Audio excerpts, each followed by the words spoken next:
Bueno,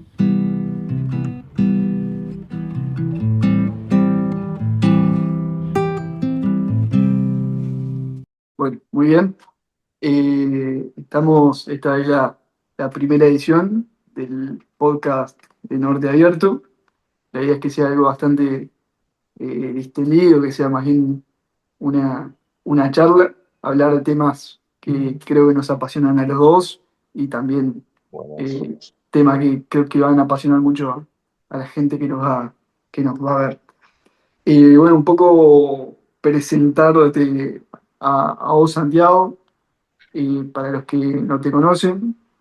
Eh, Santiago, cualquier cosa, si me equivoco, dale, dale, dale, dale, avísame. tranquilo. Así que Santiago Turcati, magíster en biología, en ciencias biológicas, en la Universidad de la República. Encuentra en un proyecto de investigación con cámaras trampa que se llama Rock and Pampa. Y también se venís monitoreando animales, creo que dentro del mismo proyecto, animales atropellados en carreteras. ¿Es así? Exactamente. Lo más importante, ¿de qué se trata el proyecto? Bueno, Rock and Pampa, que es el Uruguay Small Wildcat Program, es un proyecto de conservación de pequeños felinos salvajes. ¿Sí? Abarca todo lo que son los pequeños felinos salvajes que tenemos en Uruguay, pero como especie bandera tiene el gato de pajonal, que es una especie bastante emblemática, que hacía 10 años que no se tenía un registro vivo en Uruguay. Era un bicho que se sabía muy poco, se sigue sabiendo muy poco. Pero bueno, entonces todo arranca con esa especie como bandera y ahí se fue desarrollando el proyecto y fue creciendo cada vez más.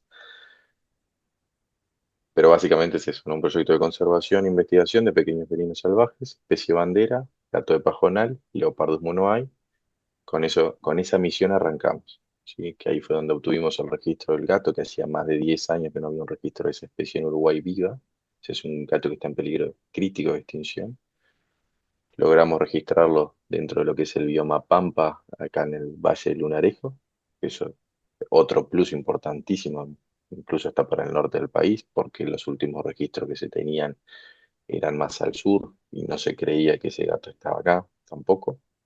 Así que además de haberlo descubierto y obtenido un registro después de 10 años, le ampliamos la distribución, el área de distribución.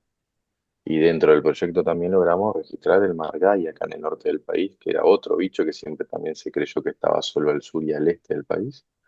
También logramos registrarlo acá en el norte, o sea que ampliamos también su distribución. No son registros importantísimos para nuestro departamento, principalmente. ¿Cómo empezó el proyecto? Fundamentalmente la búsqueda del gato de Pajonal. O sea, ¿fue accidental el descubrimiento o No, ya no, existían? no. Como te decía, es un bicho. Toda esta movida empezó hace más o menos, ahora ya va a ser como 3 años atrás, cuando unos brasileros hicieron la parte taxonómica de lo que era el gato de pajonal acá en Sudamérica. Durante muchos años se creyó que el gato de pajonal era la misma especie para toda América. Y estos tipos le hincaron un poco más el diente, empezaron a ver las diferencias y no, y resulta que no, hay diferencias muy claras y hay 5 especies diferentes de gato de pajonal. Ahora está todo el lío y el quilombo de ver si se lo ponen como subespecies o como especies diferentes en sí. Parece que son especies diferentes en sí, porque son muy diferentes.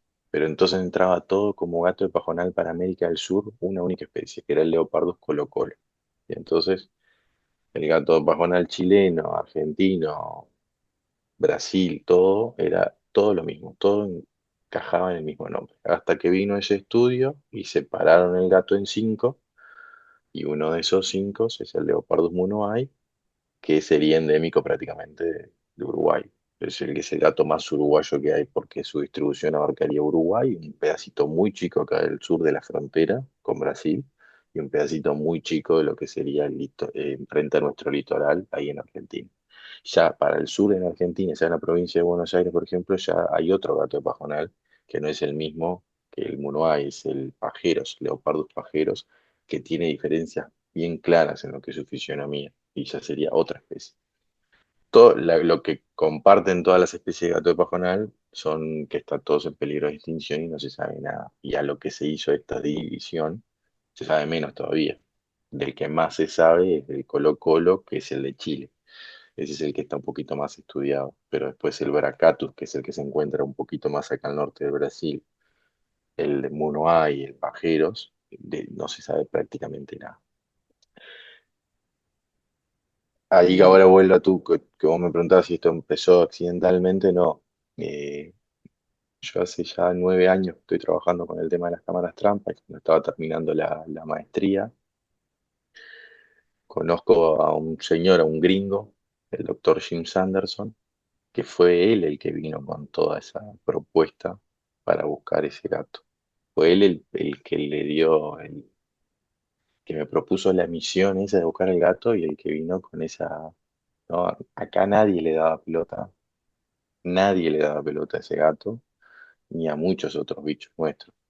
Entonces este señor, el doctor Jim Sanderson, que es doctor en ecología, que es el fundador de la Small Whale Cat Conservation Foundation, lo conozco, me propone me ofrece, me dice, che, ¿te animás a buscar el gato personal? Ya se sabía que el gato andaba acá en la zona porque accidentalmente unos fotógrafos que estaban haciendo una campaña fotográfica para una vinícola acá en Santana de Livramento, la vinícola Saltón, eh, sacan una foto de un gato y resulta que era un gato de pajonal. O sea, si está del otro lado, tiene que estar acá, Y sí, ¿no? y sí. Bueno, y ahí empieza la búsqueda, ahí empieza la financiación, el proyecto, bancado por este señor, por el doctor Jim Sanderson, y ahí arranca toda la movida, empezamos a aplicar diferentes fondos y empezamos a también a ir creciendo de otra manera y abarcando más cosas. Y ahí cuando empezamos el proyecto, a los 2 meses de haber empezado, tenemos el primer registro del bicho atropellado en una ruta. O sea, ahí más o menos al año de haber empezado, no, menos, un año, a los entre 8 y 10 meses fue que ya habíamos arrancado, aparece por primera vez el registro en una cámara trampa. Y así fue que empezó todo. Y ahí, bueno, seguimos con todo, ¿no? Para intentar registrarlo más veces y continuar con los monitoreos y los muestreos. Una pregunta, me voy un poco Sí, sí. a lo anterior, lo que contabas sobre que una característica que comparten todos los gatos de pajonal es el peligro de extinción, el peligro crítico. Eh, si existe, o sea, entiendo que existe poca información sobre estos gatos, pero si existe por lo menos una, o se supone por qué estos gatos tienen esta característica que tienen de la extinción. Porque si son, o sea, en comparación a otros felinos salvajes, ¿por qué por qué son tan vulnerables? Bueno, si bien se sabe muy poco, lo que se sabe es que no viven en el monte. Son animales que no viven en el monte ni en el bosque. Sí, ocuparían y habrían adaptado lo que es más el borde del monte, pero son, como lo dice el nombre, ¿no? Gato de pajonal, es un gato de bañado, de lugares abiertos, de pastizales. En nuestro caso no tanto de pajonal, sino que de pastizales, ¿viste? El campo natural nuestro, el pastizal, la pampa nuestra, eso sería su hábitat natural. Y lo que comparten y lo que se dice siempre es que la, la mayor amenaza que tienen todos estos animales es la pérdida de hábitat, o sea, la falta de proteger pastizales bañados y pajonales para que estos animales vivan. Entonces, a la falta de hábitat, no hay muchos, por eso los gatos ya de por sí son muy evasivos. Es difícil, los registros todos muy lindos que uno ve de las cámaras trampa, no son de un día para el otro, son a veces las cámaras estás un año con cámaras en un lugar para tener cinco registros de un gato o menos, y que generalmente los videos no son todos lindos, capaz que tenés un video de una cabeza, una cola, una pata y uno solo que el gato viene de frente. Eh, Son difíciles de registrar y por encima de todo, de la pérdida de hábitat, la falta de lugares protegidos sin que tengan actividad humana, eso hace mucho más difícil de registrarlos. Y son gatos que, por ejemplo, nadie los ve nunca. O sea, pero volviendo a tu pregunta para no irme, las principales amenazas que comparten todos estos gatos es la pérdida de hábitat. No sufren tanto el tema de la caza como no son animales que son cazados para vender su piel ni nada, mucho menos. Lo que sí pasa muchas veces es que hay un conflicto fauno-humano con el tema de la predación, generalmente con las aves de corral, con las gallinas. Entonces ha pasado y hemos tenido testimonio, el gato de Pajonal se parece mucho, es el que más se parece a un gato doméstico. Y entonces la gente ya nos han contado y ya hemos tenido registros de que se acercó un gato a comerse las gallinas, lo matan pensando que es un gato común y resulta que era un gato de pajonal. Ese es otro de los conflictos que tienen los gatos. Y después los atropellamientos. De todos los registros que tenemos del gato de pajonal, la mitad son muertos, o sea, por atropellamiento. O sea, tenemos la misma cantidad de registros vivos que la misma cantidad de muertos. O sea, que eso es una gran amenaza que nosotros pudimos identificar a lo largo del proyecto. Pero esas serían las causas principales, ¿no? Pérdida de hábitat, conflicto fauno-humano por predación de aves de corral y los atropellamientos. Iría por ahí las principales amenazas. Otra, otra pregunta también, eh, me voy un poco unos pasos atrás, y es ¿en qué consiste el trabajo y qué análisis se vienen haciendo? ¿Es posible con con lo poco, con el poco material que se tiene de, de analizarlo en cuanto a lo comportamental, o todavía es muy difícil?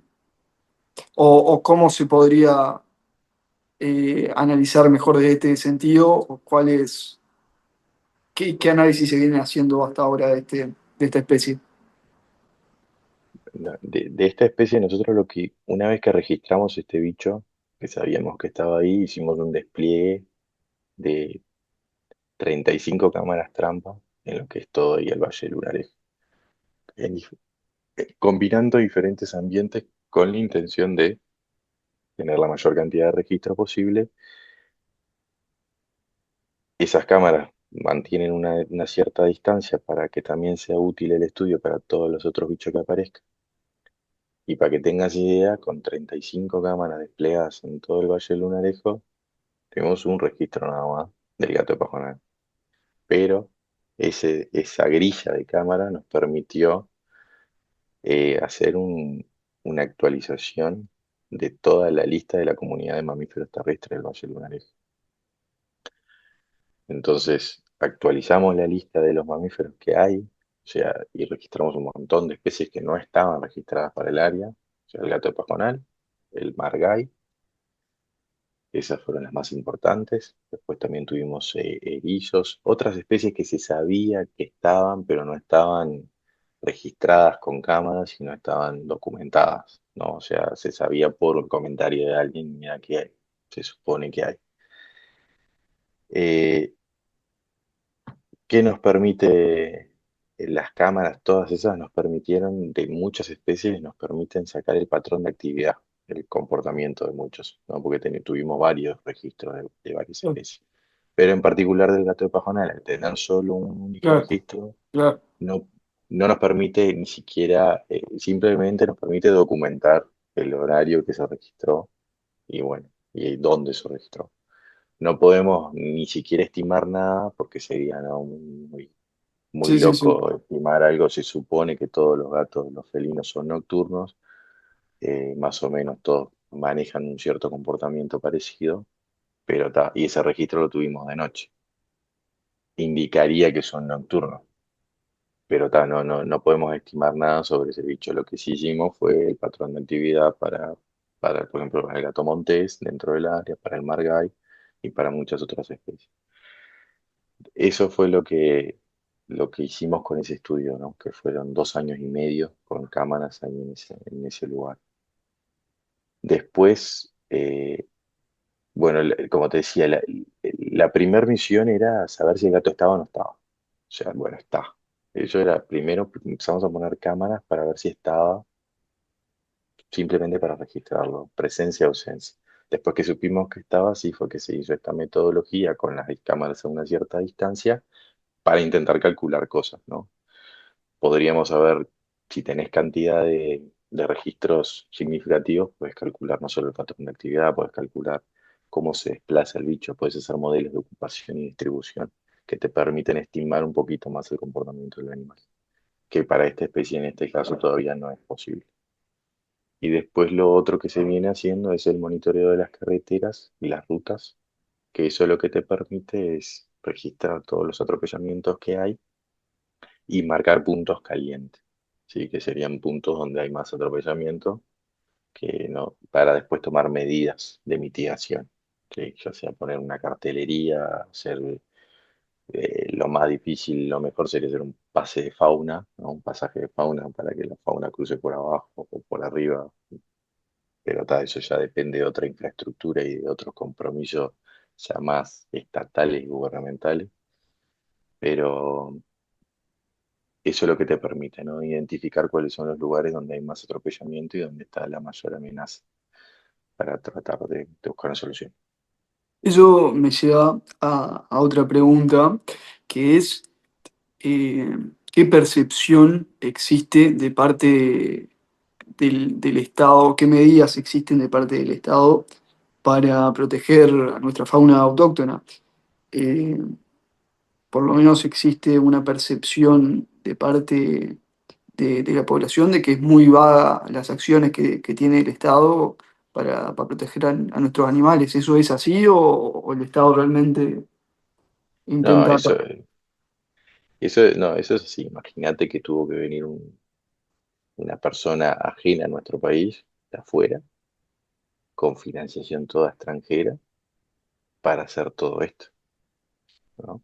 O sea, todo esto se está llevando adelante y es posible y se dio a luz y se dio a conocer no solo el gato de pajonal, sino que se está haciendo todo un trabajo de educación ambiental para que la gente conozca los bichos que tenemos acá con apoyo extranjero, o sea, todo apoyo afuera. Porque acá no es muy difícil conseguir financiación para este tipo de cosas, es muy difícil y hay también cierto, desde la comunidad científica, ¿no? De la cual hago parte, hay un cierto a veces hermetismo, un cierto, ¿no? Como que está el círculo muy cerrado y lo que se sabe está ahí y no se baja esa información a la población y se subestima muchas veces acciones que deberían no subestimarse. Pero si tanto del Estado como de la comunidad y de colegas, a veces falta interés y falta más apoyo. Así que, bueno, es algo interesante porque por lo menos lo que yo veía lo veía de un lado más político y no tenía, no lo entendía desde que no pensaba que la comunidad científica también no, no contribuyera justamente a proteger. No, sí, no, imagínate que hay estupideces de nivel. Si tú encontraste el animal, no fui yo, no te doy prensa. O te Así, trato de opacar, dependiendo a quién fue que encontró, que no encontró. Hay ese tipo de barbaries, porque hay un juego de egos muy grande en la comunidad. Hay un juego muy grande en la comunidad. Acá somos siempre, como digo yo, somos 5 gatos locos. Somos muy poca gente la que se dedica a hacer este tipo de cosas. Y, y hay mucha chicana, mucho juego sucio. que, claro, que está bueno igual hablarlo porque la gente desconoce, ¿no? De toda esta otra parte y siempre se piensa, ¿no? Que, bueno, la comunidad científica a veces carece de ética. No, no, obviamente no se puede hablar de todo el mundo. Claro. Hay muy buenos colegas, excelentes profesionales, pero existe eso y eso también es una limitante muchas veces para que las cosas crezcan. Y sí. Las cosas no crecen a veces por la propia culpa, ¿no? De nuestro entorno. Pero bueno, es así. Ahora, despegándonos un poco del proyecto y metiéndonos un poco en lo personal, ¿cómo fue, cómo fue tu viaje eh, introduciéndote al universo científico? ¿Cómo pasó durante los años de estudio, al graduarte? ¿Cómo, cómo pasó todo? Contanos. Desde chico, viste, un loquito mirando Animal Planet, viste, creciendo con todos esos programas, Animal Planet, National Geographic, esos programas de Steve Irwin, viste, el cazador de cocodrilos, todas esas cosas, fueron como un poco los que no te van direccionando, si te gusta ese mundo, a ir buscando después, ¿no? ¿Qué puedo hacer, qué puedo estudiar para ir metiéndome en esa? Y siempre muy curioso, siempre muy Eh, me gusta lo que es todo estudiar, conocimiento, tratar de saber, la curiosidad. Y me fui metiendo. El grado, imagínate que tampoco me casé con un animal, así que, bueno, me caso con este animal y me dedico solo a estudiar el animal, ¿no? Siempre fui muy curioso de todo. En el grado, por ejemplo, mi tesis de grado fue con arañas. ¿No? Trabajaba con arañas. Después en la maestría ya participaba en distintos proyectos desde el grado que tenían que ver con mamíferos, pero digo, la tesis de grado la hice con arañas, después en la maestría sí hice el proyecto con los mamíferos, y también eso, también eso se va dando, ¿no? También de cómo vas direccionando la carrera, porque también hay muchas trabas en lo que es el mundo académico, de que tú cuando querés hacer un posgrado, no es que vas y te anotas a un posgrado y lo haces. No es tipo, me anoto al posgrado, lo hago. Vos dependés de una serie de factores, de un tutor, de un comité, eh, que te tienen que dar el aval y ahí direccionas tu maestría, tu doctorado, lo que sea. Y muchas veces, dependiendo qué relación tengas con algún profesor que se dedique al tema que te guste, podés nunca trabajar en lo que te gusta porque no, si no, no. Hay, hay mucha gente que se quiere meter a veces en un tema y si el tipo va y dice, no, no quiero ser tutor de esta persona y como son dos o tres nada más que son los que pueden ser tutores de ciertas carreras de grado, el tipo se queda ahí colgado. Pero fue por ahí. Siempre muy curioso, siempre muy... Nunca me casé tampoco con ningún bicho, como te digo. Me, me gusta todo. El tema de las serpientes también son muy fanáticos de esa parte. Eh, y por afuera siempre estamos haciendo cosas con amigos. Eh, todo lo que es bicho engloba ahí el paquetón. Yo imagino que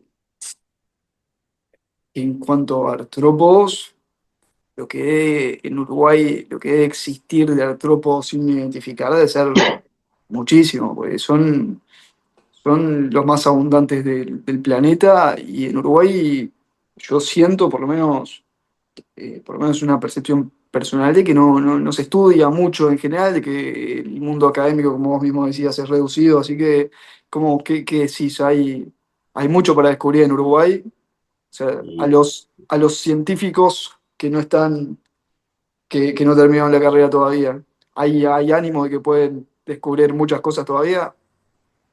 mira, imagínate que si pasa con los animales grandes, si pasaba con el gato de Pajonal, que es un bicho, un mamífero, ¿no? Que es algo que generalmente se le da más atención y durante 10 años nadie le había dado pelota y no había nada. Imagínate en lo que es el mundo de los artrópodos. El mundo de los artrópodos hay muchas cosas por descubrir, hay muchas cosas por hacer, en todo. Uruguay tiene una ventaja y se puede ver como una desventaja desde el punto de vista que no se ha hecho mucha cosa a nivel científico, pero para el que se dedica a esto es una ventaja porque hay un montón de cosas básicas que están hechas en otros lugares que acá no están hechas. Y eso corre para todo, ¿no? Para artrópodos, mamíferos, aves, para peces, todo. Hay mucha cosa acá por hacer. Por eso a veces no se entiende por qué tanto la maldad o la chicana dentro de los colegas, porque hay mucha cosa por hacer. O sea, hay tema para todos, hay tema para que hay investigaciones para hacer que serían infinitas y nos llevaría toda la vida, no nos daría para terminar todo. Y a veces no se concentran su atención en cosas que no deberían ser relevantes y mucho menos para este un tema científico. Pero hay mucho por descubrir. Volviendo a esto que comentabas, hace pocos días, semanas, se hizo muy viral un- una investigación del Smith Ocean Institute en conjunto con el CONICET, eh, y aparentemente la primera institución va a pasar por Uruguay, o sea, hay científicos uruguayos que van a hacer esta misma investigación. ¿Qué, qué opinás al respecto? ¿Y decís que se pueden hacer descubrimientos como los que han sucedido en Argentina? ¿O qué expectativas hay al respecto desde tu parte? No me he informado mucho sobre el tema, pero es buenísimo. Todo lo que sea para sumar es buenísimo. Y imagínate que nunca se hizo nada así acá. O sea que todo lo que se va a rastrear y todo lo que se va a filmar, Va a ser todo segura- nuevo. seguramente algo nuevo aparezca. Y sí, Porque de lo que tengo conocimiento de los muestreos que se han hecho a nivel país son y muy pocos, muy pocos. Entonces, imagínate que si todavía no sabemos todo lo que tenemos delante de nuestros ojos acá en la Tierra, imagínate todo lo que nos está por descubrirse ahí abajo del agua. No, eso claro. está buenísimo, está buenísimo. Igual, de vuelta, extranjero, el proyecto de Bueno, afuera. viste, viene, que buenísimo que le dan participación para que los locales se puedan sumar y participar, Claro, pero la iniciativa sale de allá y la información gruesa va para allá y sí. también. Además, eh, muchas, para muchas personas eh, le es ajeno este tipo de investigaciones, o por lo menos se cree de que no tienen roles en la vida de las personas, pero eso es un error, porque hay descubrimientos que pueden contribuir a la medicina, o en Todo, muchísimos aspectos que la gente no todo, tiene idea. Hay todo que... sale todo sale y sí, de la biología. Imagínate que hasta, bueno, los chalecos de bala más resistentes del mundo son hechos con una seda de una araña, de la tela de una araña, que es súper resistente. Eh, Se estudia, viste cómo vuelan los animales para después ver todo el tema de la aviación. Se estudian los artrópodos para ver todo el tema de los brazos hidráulicos y la maquinaria en la industria. Eh, Bacterias y procesos físico-químicos que tienen muchos animales para ver cómo se pueden aplicar esas bacterias en el mundo químico. Eh, Toda la parte microbiológica de los animales que después termina desencadenando en toda la parte de salud nuestra. Eh, Desde el estudio de un suero de una araña o de una víbora, una serpiente, para no solo para hacer el antiofídico, ¿no? Sino que también para cosméticos, para todo sale. Pasa que se tiene no se tiene conocimiento y se desestima y no muchas veces, ¿para qué están estudiando esa cosita? Y de esa cosita ahí puede salir una solución para un montón de otras cosas que nos van a afectar a todos.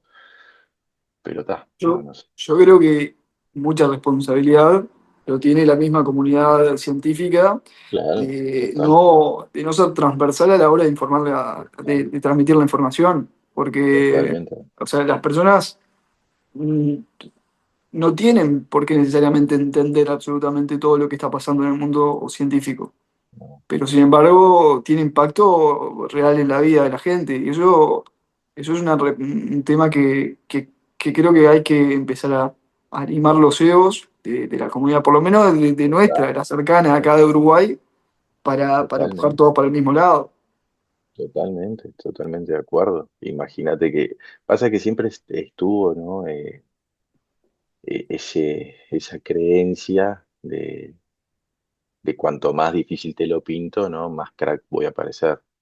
No, soy un científico y te lo tengo que hablar en palabras difíciles, te lo tengo que hacer todo muy complicado para, para que no. Entonces vos le das un artículo científico, ¿no? Todo con los nombres científicos, con palabras y conceptos biológicos, todo. Es un embole leer un artículo científico, muchas veces, incluso para nosotros. Eso también es otra cosa que se ha querido tratar de, está bárbaro hacer parte del artículo científico, hacer parte para la comunidad, es importantísimo. Pero ese artículo después hay que bajarlo de alguna forma a la gente, con la información ya procesada, digerida, para que, bueno, mira, pasa esto, encontramos esto, esto va a desencadenar esto y esto, sin tanta vuelta y sin tanta complicación de que la cosa esta, ¿no? Es como, Total. los artículos científicos que hablábamos son muy importantes, ¿no? Bárbaro. Son importantísimos para la ciencia, son lo que son los escaloncitos que van construyendo el conocimiento. Pero si nosotros no bajamos esa información a la gente, eh, muchas veces es la gente la que tiene el contacto diario con muchos de esos animales. Entonces hay una dicotomía ahí en lo que no, a veces lo que es investigación y lo que es conservación, lo que hace la investigación, porque está bárbaro, tú estudias durante 20 años una especie. Pero si tú lo haces solo dentro de tu laboratorio, de tu oficina, tú en realidad no estás haciendo nada por la conservación de esa especie. Es muy valioso todo el conocimiento que podrás haber desarrollado, pero durante esos 20 años, ¿qué hiciste para proteger esa especie? ¿Qué medidas? Ni siquiera se lo bajaste a la gente, ni siquiera lo diste a conocer. Y es ahí donde radican las acciones de conservación. Entonces ahora, por suerte, se está cambiando un poco y se está tratando de inculcar, ¿no? Sí, perfecto, la investigación es importantísima, pero la conservación también. Entonces, como hablamos, este gato, no puede ser que durante todos estos años eh, un porcentaje muy chico, incluso dentro de la academia, supiera de la existencia de este animal. Muchos académicos, veterinarios y de otras profesiones no tenían ni idea de que existían estos agrónomos, no tienen ni idea de que existen estos felinos en Uruguay. O sea, y hay gente que labura en el campo y labura con animales. Entonces, para que veas que esa información no se cruza de ninguna manera y que ni los colegas de otras carreras académicas leen los artículos de Claro. internet. Entonces, Además, entonces puede afectar digamos, en la ciencia veterinaria. Me imagino que el gato podría transferir enfermedades o parásitos a otros felinos o ser un hospedador para claro, que hay un montón de contagie. cosas para, por ejemplo, una cosa que por eso a veces no la falta de cruzar información, todos los animales tienen garrapatas diferentes, ¿no? Las garrapatas hay muchas especies. Entonces no es lo mismo una garrapata de un animal al otro. Y esa falta a veces de estudios, ¿no? Lleva a eso que vos decías.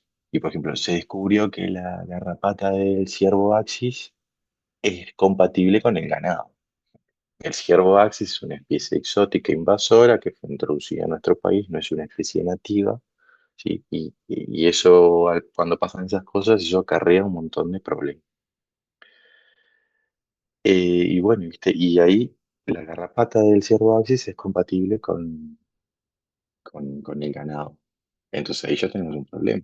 Entonces, bueno, ahí a lo que estamos hablando de ganado y eso genera un Claro, impacto económico, va a haber una solución rápida. claro. Además son animales que no te respetan alambrados, o sea, que No hay. igual diseminan las enfermedades libremente por el campo y de pronto Exactamente. existen todas medidas de parte de los productores para controlar la garrapata en los establecimientos, pero después llega un ciervo y lo Por disemina por eso. todos lados. Y yo creo que es muy poca la gente que se va a imaginar que la garrapata de ese bicho es un problema, ¿no? Entonces, esa falta de comunicación, incluso en el medio académico, ¿no? Es un problema. Después, lo que me parece ridículo, y te lo digo, y siempre lo repito, es que no puede ser que a veces un par de fulanitos acá lo que pasa mucho es que como que se quieren adueñar del bicho. Entonces, ¿no? Tú, por ejemplo, fulanito es el dueño de tal bicho, tal bicho. Como que solo esas personas pueden estudiar todo lo relacionado a ese animal. Eso es una estupidez tremenda. Eso es una estupidez tremenda. Porque ni siquiera, a ver, como hablamos, hay un montón de cosas para hacer sobre ese mismo bicho. Hay un montón de cosas para hacer. Y a veces vos vas y pasa que tenés a gente de 20 años como investigador, eh, dedicándose supuestamente experto en ese animal y vos vas a ver y no, ¿qué hicieron durante 20 años? Y de pronto llega alguien joven y hace en poco tiempo un Exacto. descubrimiento Y trascendental. eso, y en vez a veces de apoyar a los gurises y decir, che, estos gurises van con ganas, abrirle las puertas, se las cierra. ¿Entendés? Y eso es un gran problema también a nivel académico nuestro. Eso también limita, ¿no? Las cosas que se pueden hacer.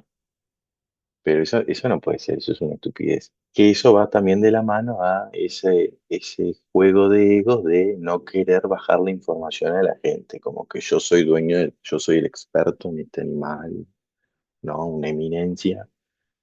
Y para mí no, yo pienso totalmente diferente a esas cabecitas. Claro, además yo entiendo que lo más importante, o por lo menos debería serlo para un científico o para las personas están abocadas a este universo, es contribuir a la ciencia.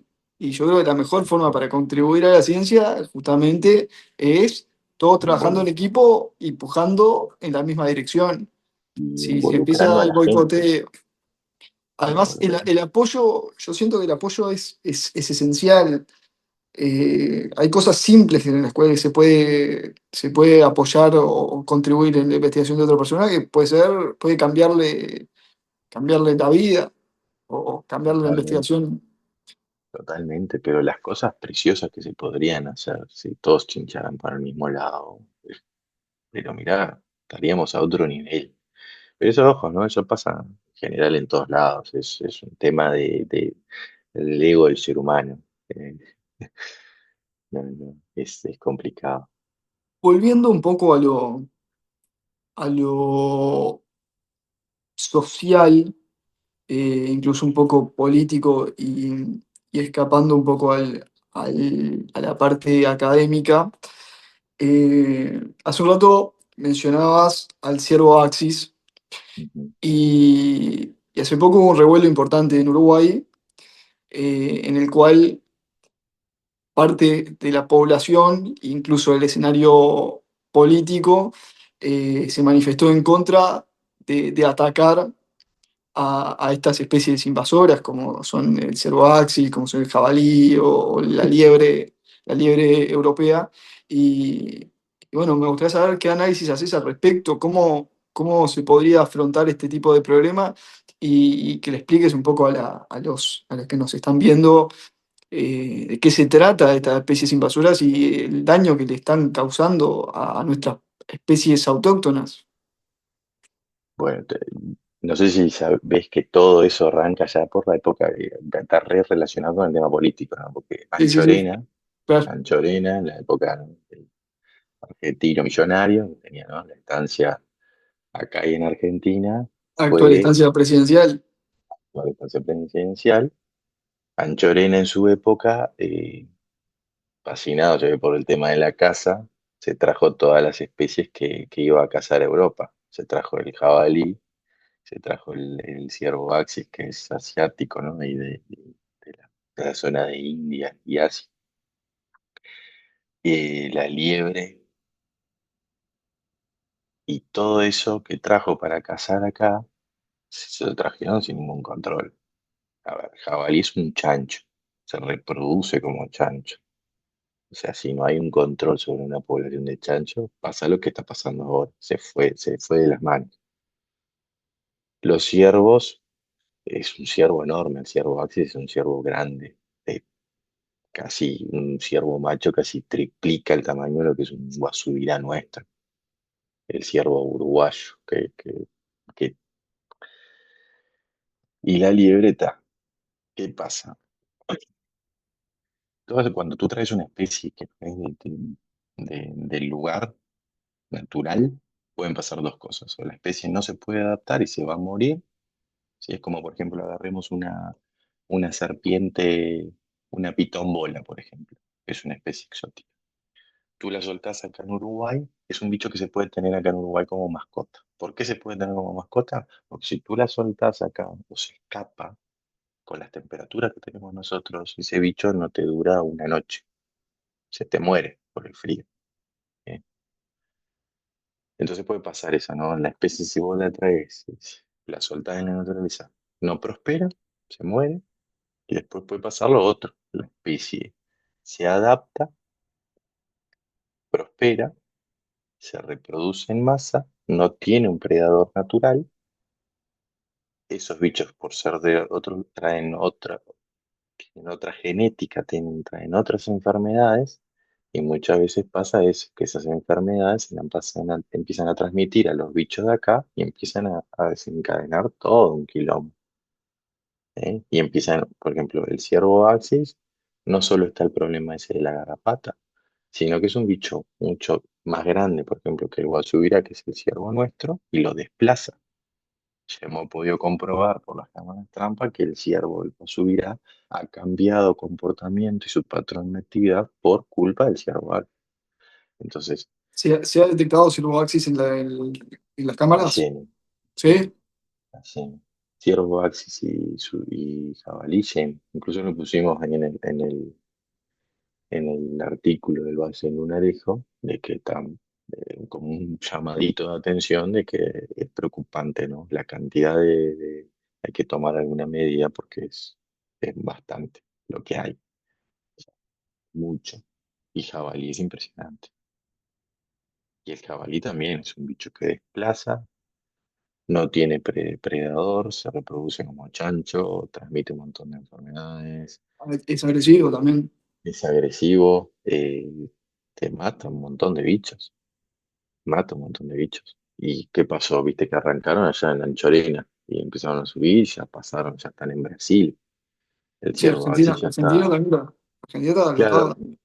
claro, en Argentina lo que pues, soltó dos tandas, soltó una tanda acá y otra en Argentina.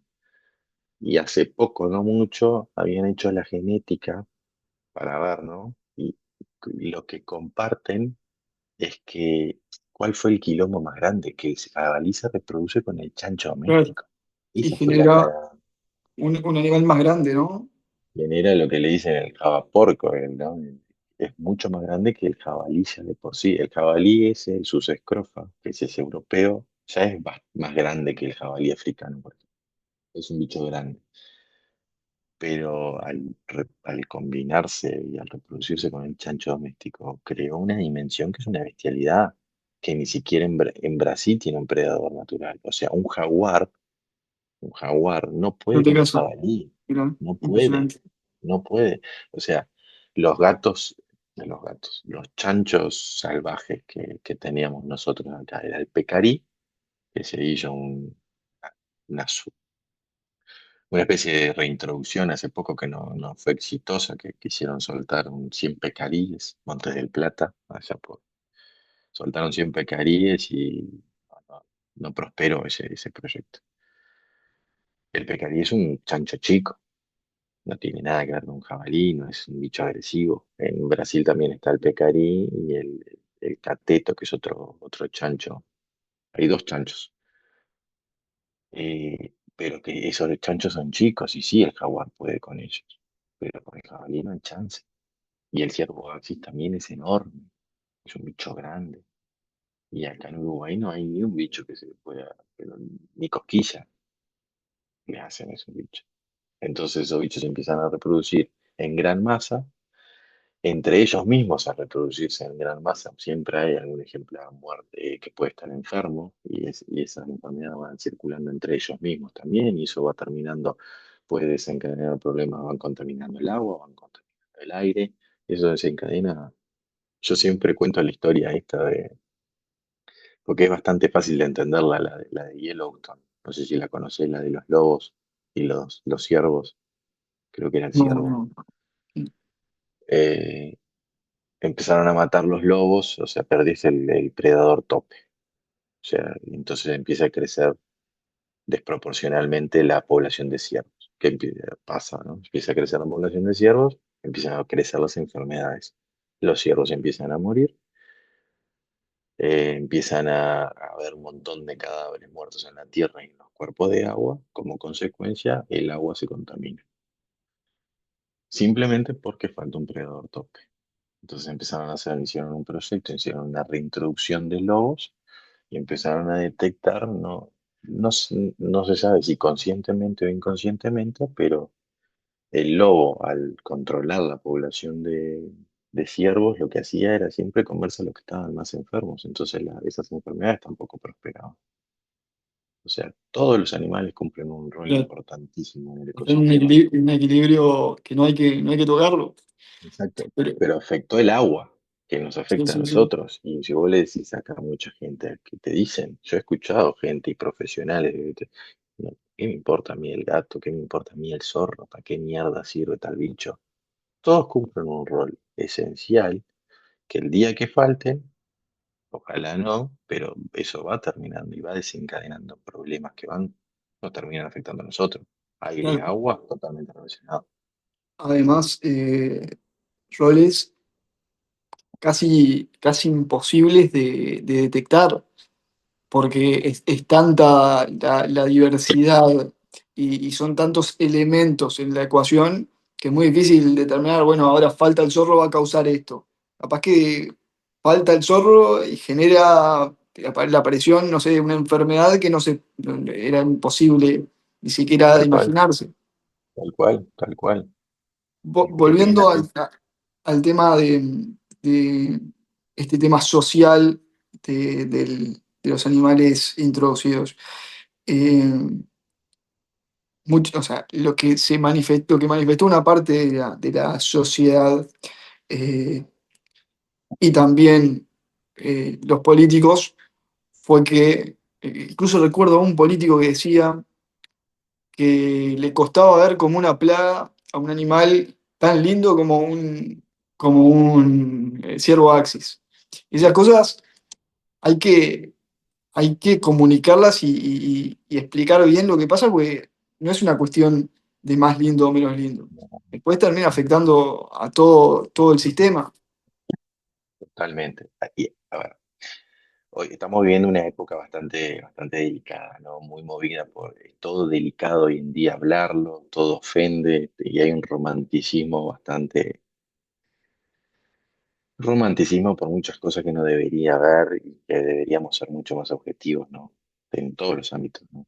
Desde política, educación, falta objetividad y falta de respeto. Eso yo creo que es bastante. eh, Está perfecto que el tipo diga eso y que le parezca. Pero tú para tomar una decisión te tenés que apostar en datos, ¿no? Datos reales y datos científicos. Por eso se supone que está la gente que estudia determinadas cosas, ¿no? Cuando tú querés saber algo de salud, vas a ir con la gente de la salud, si querés, ¿no? Para después tomar, te vas a asesorar para tomar una decisión. No te vas a mover por el romanticismo, por lo que te parece a vos, sin tener conocimiento de la causa. Eh, Mucha gente dice que sí, yo he escuchado disparates de incluso decir, ¿y por qué no los agarran y no los llevan de vuelta? Primero que todo es inviable, ¿no? Pero otra cosa, tampoco ya lo podés volver porque de acá va a llevar cosas para allá y va a Claro. terminar enseñando otro problema. O sea, pero los animales no tienen la culpa. Sí, los animales no tienen la culpa la tenemos nosotros. Pero si no se toman las medidas necesarias, eso va a terminar afectando, si tanto te importan los animales, ese animal que tú estás protegiendo, capaz está matando un montón de otros animales nuestros. Entonces estamos perdiendo nuestra fauna, que sí es esencial para nuestro ecosistema, por mantener un bicho exótico, porque te gusta. O sea, no tiene sentido por ningún lado. Es precioso el animal, es divino, pero tampoco estamos hablando de judiar a los animales y de maltrato animal. Hay que separar esas cosas. Un control de una población de bichos no quiere decir que lo vayas a maltratar. O sea, hay mucho, se puede hacer todo sin que los animales sufran y que la pasen mal. Pero si no lo controlamos, vamos a terminar mal nosotros. Está muy mal y lo veo muy mal de que, viste que la única caza permitida libre que tenemos es el jabalí. La del Axis no es libre, la del Axis tiene que ser libre igual que la del jabalí, igual. No puede haber coto de caza para una especie exótica invasora. No puede haber. Y ahí es donde peca y falla también los órganos ministeriales, que se supone que ahí están profesionales del área. Yo no sé cuáles, por qué razones políticas se limitan ciertas cosas y ciertas otras cosas no. Pero científicamente y objetivamente tenemos que liberar la casa del Axis ya. No puede ser que el permiso salga lo que sale. Y no, o sea, es un problema.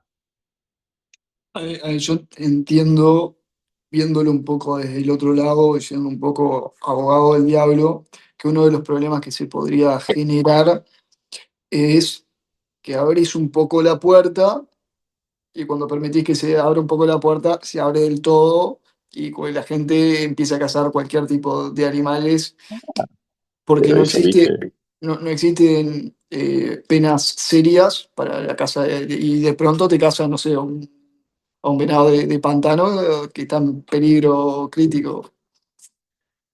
eso pasa igual, ¿no? Aunque no. Yo lo que digo es que el mismo permiso que está para el jabalí, sea el mismo para el Axis, para esas dos, ¿no? Lo otro Sí, sí, sí sí, está sí. perfecto que esté regulado, pero también acá pasa también de que es tan liviano, llega a ser gracioso. Yo, por ejemplo, si quiero hacer un estudio ahora en este momento, quiero hacer un estudio y necesito capturar un animal para ponerle un collar y quiero estudiarlo. Necesito 10.000 permisos y que pueden demorar mucho tiempo y que incluso corro el riesgo de que no me lo den. Y si lo hago sin los permisos, no, tenés multas, tenés un montón de cosas que son ínfimas igual, pero me cae toda la ley a mí si yo quiero hacer un estudio. Me cae toda la ley. Ahora, después tenemos un montón de irregularidades, de que se sabe y que se casa abiertamente un montón de cosas, aunque no esté permitido, y se hace cualquier cosa. Yo no estoy en contra para nada de los cazadores. Los cazadores, la mayoría, son muy conscientes y son muy necesarios y con ellos deberíamos trabajar en conjunto para controlar todos estos problemas de especie de las especies invasoras. Se debería trabajar en conjunto y fomentar y elaborar algún plan para controlar todo eso. Después sí pasa que hay mucha gente que es mala, depreda todo, va con, viste, de esos perros que te hacen un estrago, porque dice el perro, vos no tenés control sobre ese perro de que te va a ir solo. El perro va Hace un Sí, estrago sí. con todo lo que es chiquitaje de mamíferos, impresionante. Fuera el tema de las enfermedades que esos perros van dejando a veces el rastro en el monte. No solo los perros, los gatos domésticos también transmiten un montón de enfermedades a los bichos salvajes. Voy por ahí y hay que cortar un poco con el romanticismo de el peor maltrato animal es tratar a un animal como un ser humano y no tratarlo como lo que es. El animal es un animal. Vos- el mejor bienestar que puede tener ese bicho es vivir como tiene que vivir, conocer lo que es lo que le gusta para que viva así. Sí, No, sí. no humanizarlo. Humanizar a un animal, sea cual sea, para mí es el peor maltrato que le puedes dar. Además, proteges a un animal y estás destruyéndole la vida a otro montón de animales que también que deberían tener la posibilidad de desarrollarse normalmente. Si no, nosotros si dejamos que prolifere el chancho, estamos matando de hambre al pecarí. Exacto. Entonces, Pero ¿por qué también pasa a veces ese romanticismo? Porque no conocemos lo que tenemos. Entonces, a mí una cosa que me encanta y que es cuando me invitan cuando voy a alguna escuela a hablar con los gurises sobre fauna. Por suerte hay un montón de gurises que están despegados en comparación con nuestra época y ya tienen conocimiento de un montón de bichos nuestros.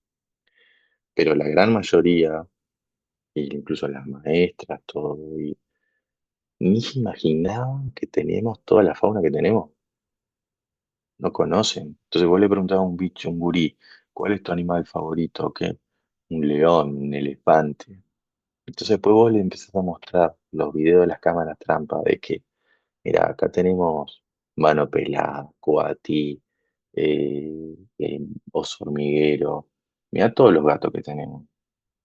Y los que teníamos antes que ya no están, pero mira todo lo que tenemos, mirá los zorros, que no es solo un zorro, tenemos dos especies de zorro, que siempre se culpa el zorro con el tema de las ovejas y ahí hay tremendo quilombo también porque es mal acusado el pobre bicho. Eh, y ahí los gurises empiezan a ver y dicen, ah, mirá, mirá. O la falta de conocimiento también por la parte petológica, de la serpiente, mirá, acá tenemos otra serpiente. Sí, es venenosa, pero es inofensiva porque no presenta, no te va a atacar, nada, va a salir corriendo atrás tuyo. Y todas esas cosas hay que trabajarlas. Pero esa falta de conocimiento en general es lo que nos hace a veces pecar de malas, en las malas decisiones. totalmente. Y ahí creo que la responsabilidad es muy amplia, desde el escenario político a lo que charlábamos antes, al mundo académico. eh, Así que me parece muy importante el trabajo que estás haciendo, felicitarte, porque en esas pequeñas cosas se hacen grandes cambios. Andás a ver cuántos animales salvaste formando a estos gurises.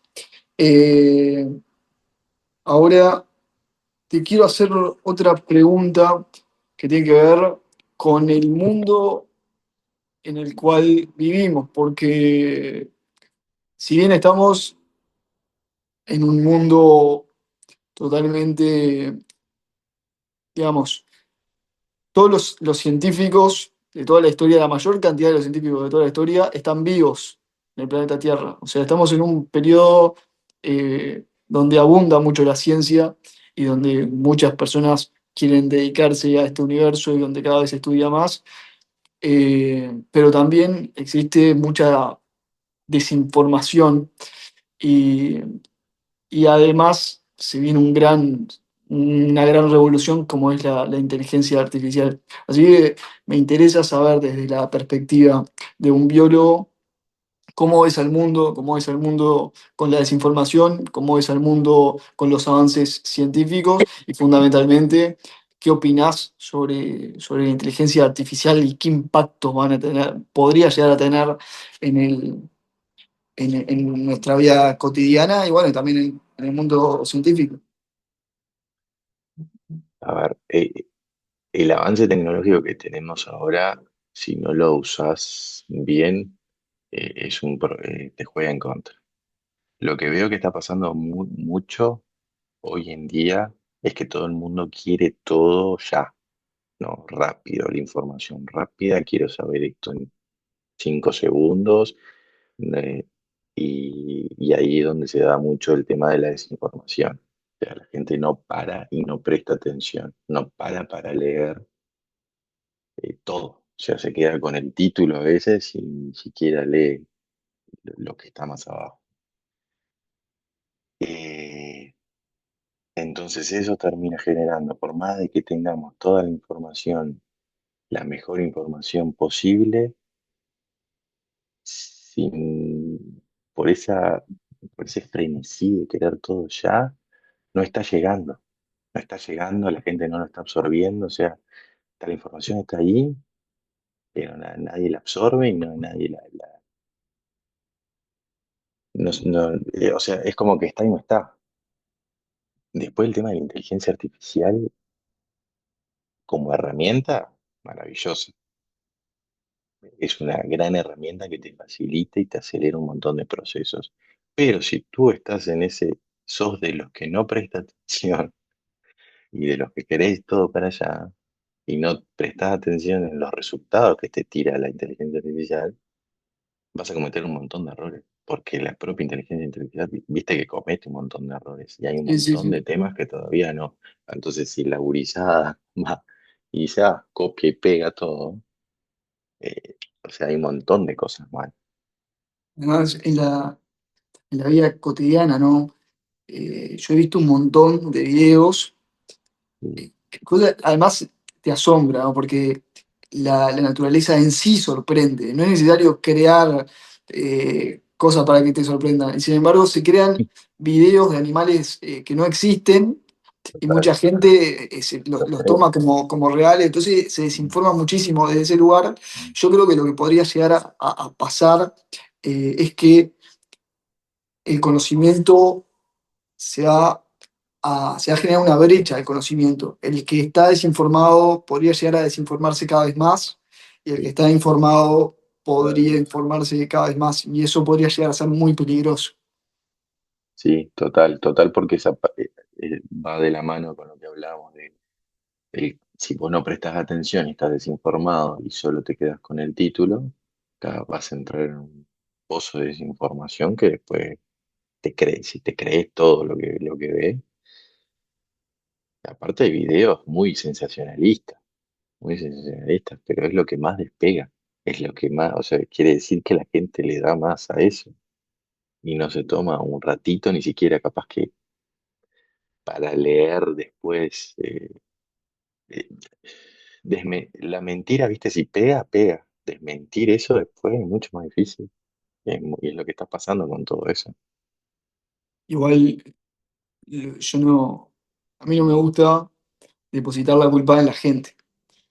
Yo creo que la gente, los que caen en mentiras de esta clase, yo creo que son un poco víctimas de las No, sin condiciones. duda, Yo creo que sin el duda, gran tema sin es duda. todas las personas que pueden contribuir a que no se desinforme y no lo están haciendo y que lo están permitiendo. Totalmente, totalmente. Bueno, viste, y ahí entramos un poco, podemos ir un poco más atrás de que debería tomar otra posición del medio académico, por ejemplo, para salir a contrarrestar ese tipo de información. Pero no lo ves. No lo ves, porque es como, no, yo estoy acá en mi trono de científico, no voy a bajar a eso, ¿no? Es- no, en eso comparto, ahí comparto y tenés razón. Y habría que tomar otra postura con respecto a eso. Por eso es fundamental para hacer, por ejemplo, todo lo que estamos haciendo en el proyecto este, trabajar con la gente, trabajar con la gente. Sin la gente no puedes hacer nada. Totalmente. Santiago, yo Y creo que quedaron muchísimas cosas que charlar. Pero me gustó bastante la charla esta que tuvimos. Creo que poder contribuir bastante. Se nos está terminando el tiempo, así Dale, que bueno, sobre. capaz como, como especie de cierre, estaría bueno que nada, que generes una valoración general de cómo está la situación en el universo de la ciencia, y ahí cerramos. Y seguramente hacemos otra charla de estas, porque creo que quedó muchísimo en el tintero y hay muchas cosas que hablar. Creo que seguramente cuando esto se publique a la gente le va a gustar mucho. Por lo menos a mí me encantó. Bueno, muchas gracias Facu por la invitación. Un placer haber charlado acá con vos. Como cierre para no ponerme repetitivo de todo un poco lo que hablamos, desde mi postura y desde mi posición y con los amigos que hacen parte de este proyecto, vamos a seguir trabajando, sí, en la investigación, pero dándole hincapié a lo que es la conservación y seguir trabajando con la gente, haciendo, tratando de que la información llegue de la forma más simple a la gente, que todos aquellos que se quieran sumar y que quieran preguntar son bienvenidos, y porque esto se construye en conjunto. O sea, yo solo no puedo conservar el gato, yo necesito esto, por ejemplo, es importantísimo este espacio, ¿entendés? Para que gente que yo capaz no tengo acceso, tu círculo eh, de amigos que yo, de otra edad, ¿viste? Eh, Todo se construye en conjunto. Entonces, para mí esto es importantísimo y desde nuestra posición vamos a seguir con esta postura. Impecable. Bueno, muchísimas gracias. Gracias, Facu. Un abrazo, que pasen bien.